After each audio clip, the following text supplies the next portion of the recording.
Sa kamauotan na makapagbagong buhay asin makatalingkas sa kariribukan, sarong miyembro kan New People's Army o kansangay ng partido sa lokalidad na nag-ooperar sa Camarines Norte ang kusang nagsuko kan sa iyang sadiri sa otoridad. Alauna nin hapon kasuudma, Hunyo 27. Binisto ang nagsukong rebelde na si Alias Boyet, 50 anyos asin residente kan Banwaan in Labo sa nasabing probinsya. Sigun kay Police Corporal Windel Mark Ojo kan Camarines Norte 2nd Provincial Mobile Force Companies, miyembro man kang grupong Jaime Velasco kang Alfredo Nupat Command kan Southern Tagalog Regional Party Committee o STRPC na nag-ooperar man sa Barangay Dumagmang, Malaya asin Pag-asa kan pareho man na Banwaan. 15 taon man ining naging full-time member kang NPA. Kasabay kan sa iyang pagsuko, pig-turnover man kaini ang sarong improvised shotgun asin sarong rifle grenade.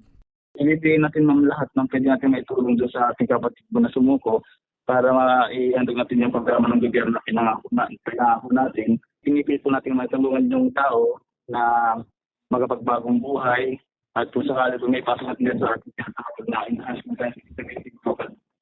programa para mabigyan sila ng anak buhay at mga.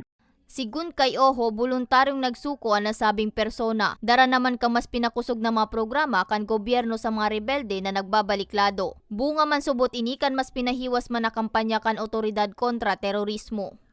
Dali mamang misaya naman namin, nasa unit PAM namin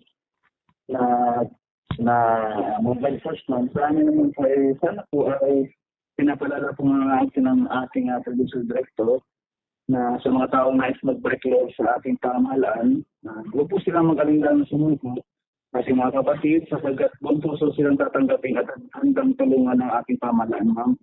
Hindi lamang sila, kundi pati na rin ang kanilang pamilya upang makapagbagong buhay.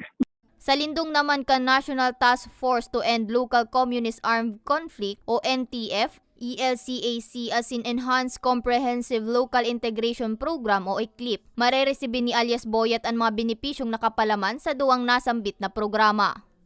Mas pag-iigtingin po natin ang ating community relations sa ating mga kamayan at mga kapatid po, mas ipag-iigtingin po natin ang ating mga information drive and awareness campaign kaya sa mga kapatid po natin ang iligaw.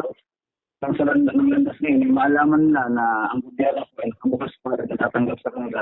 Mientras tanto, sa parehong aldaw kusa man na nagsuko sa autoridad ang duwang miyembro kan Larangan 1, Komite ng Probinsya 3, Bicol Regional Party Committee na nag-ooperar sa Sorsogon. Binisto ang mga inina sinda alias Hector, 37 anyos, asin alias Diego, 45 anyos. Kasabay man kan sa indang pagbaliklado, pig-turnover man ninda ang sarong defaced serial number M16A1 rifle caliber 5.56. 35 rounds kan live ammunition para sa caliber 5.56. Duwang halabang magazines ni M16 rifle asin sarong black bandolier. Katakod kay ni positibo ang otoridad na sa dapit na panahon, dikit-dikit nang matutuldukan ang kariribukan na dara subuot kan mga salang ideolohiya na piglalaban kang rebeldeng grupo. Para sa mga baretang Tatak Bicol, May Arango.